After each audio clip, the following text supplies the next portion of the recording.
नवी मुंबई महापालिका शाळांची सहल वादात सापडली आहे। मुलांची सहल पालिकेच्या शाळेनं नेली होती, मात्र या सहलीतील एका मुलाचा मृत्यू झालाय।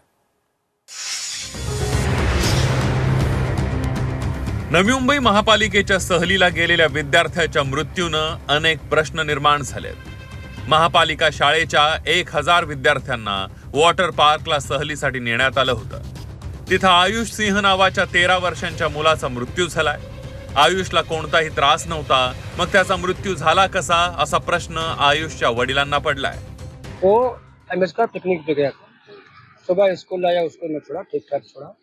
उसके बाद एमएस का में हो गया, वहाँ वो डेड हुआ। स्टाफ ने ये बताया कि लड़का उधर से आया और उसको अकड़े जैसा होता है ना, तो जैसे उस लाख से आया ना झाला।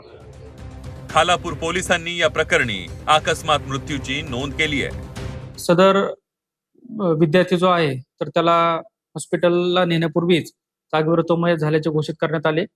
सदरचा जो मृत्यू आहे तर तो ऍडव्हान्स पीएम रिपोर्ट जे आपल्याला प्राप्त झालं त्यामध्ये अॅक्यूट कार्डिओ रेस्पिरेटरी अरेस्ट याच्यामुळे सदरचा मृत्यू झाल्याचं निष्पन्न झालेलं आहे व त्या अनुषंगाने खालापूर पोलीस स्टेशन या ठिकाणी अकस्मात मृत्यूची आपण नोंद केलेली आहे। नवी मुंबई महापालिका दरवर्षी शैक्षणिक सहलीसाठी 2 कोटी रुपयांचा खर्च करते।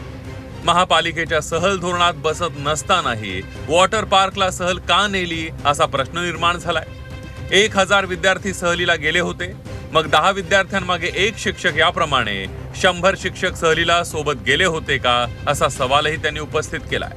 माझी नवी मुंबई महानगरपालिकेच्या आयुक्तांना ही विनंती आहे, या मृत्यूला जबाबदार कोण याची सखोल चौकशी झाली पाहिजे आणि तात्काळ शिक्षण उपायुक्त आणि शिक्षण अधिकारी यांचं निलंबन झालं पाहिजे। शिक्षण मंत्री दादा भुसे साहेब असतील, पालकमंत्री एकनाथ शिंदे साहेब असतील, या नवी मुंबईचे मंत्री गणेश नाईक साहेब असतील, या सगळ्यांना सुद्धा माझी ही मागणी आहे, या संदर्भात जर राज्य शासनाकडून आणि महानगरपालिका आयुक्तांकडून कारवाई न झाल्यास महाराष्ट्र नवनिर्माण सेना म्हणून या विषयासंदर्भात आम्ही तीव्र आंदोलन करू।